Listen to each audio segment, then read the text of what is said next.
The Bernalillo County Sheriff Department and Sheriff Dan Houston are being sued this morning. A former spokesperson and attorney for the department, Jennifer Vega Brown, has sued the department and the sheriff for wrongful termination. Part of the lawsuit states that she claims that she was present when Houston made a number of inappropriate comments against Hispanic women who work for the department. Now, the sheriff's new attorney denies those allegations. The sheriff never told any employee that they were an overweight slob or a fat slob. In addition, the sheriff never told Jennifer Vega Brown that she was a whore, nor did he refer to anyone else in that manner at any time. In the lawsuit, Jennifer Vega Brown claims that she was stripped of her duties back in May after she warned the sheriff about his alleged loose talk. A former Bernalillo County firefighter accused of raping 4 women will need to come up with a lot of cash if he wants to bond out of jail. Yesterday, a judge set Celso Montaño's bond at $100,000 cash only. The judge called him a danger to the community. Police say a woman recently claimed Montaño kidnapped her and raped her. 3 other victims have also come forward with similar stories. Montaño faced rape charges back in 2009, but he pled to lesser charges. A former church member will spend nearly 8 years in prison for child porn. Patrick Railsback was in court yesterday for his sentencing. The 62-year-old used to play the organ for St. Francis Basilica in Santa Fe. Investigators say they found more than 200 images and 8 videos of child pornography at his house.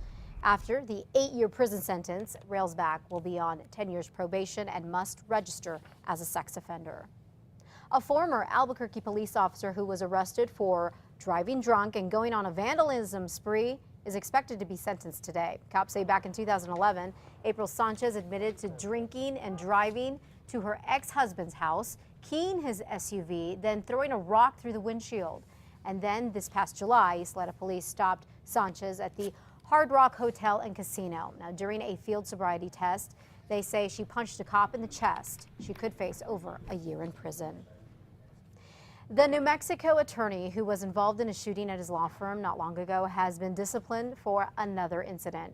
Chip Vinny was suspended after arguing with a federal judge during a trial back in January, while the state bar has now issued a formal reprimand and fine for the outburst.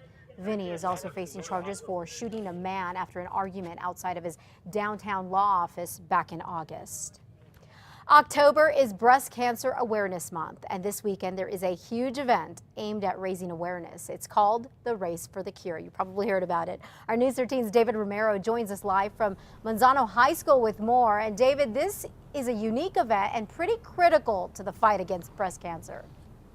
Extremely critical, Elizabeth, and of course the organizers are saying that they're expecting one of the bigger turnouts they've ever had in the history of the race here in New Mexico. So big that they even had to move it from last year's venue to over here at Wilson Stadium. Now, the race raises significant funds and awareness for the fight against breast cancer. It also celebrates breast cancer survivors and honors those who have lost their battle with the disease. Breast cancer is the most common cancer among women in the U.S., but it knows no boundaries, be it age, socioeconomic status, or gender. Now, that also means that men are affected as well.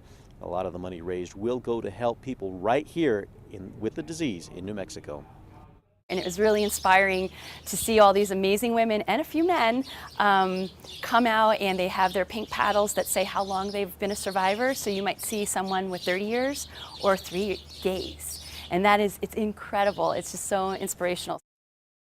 And it's always good to see people beating the disease. Now, registration for the race, meaning the 12th annual Coleman Central New Mexico Race for the Cure, is still open. Just show up in person today at Coronado Center between 10 a.m. and 7 p.m. tonight. And you can also register on race day as well. That's here at Wilson Stadium at Manzano High School. And of course, the race starts at 6 a.m. Now, organizers say that they want to reassure everybody that the funds raised for the race are doing a lot here in New Mexico.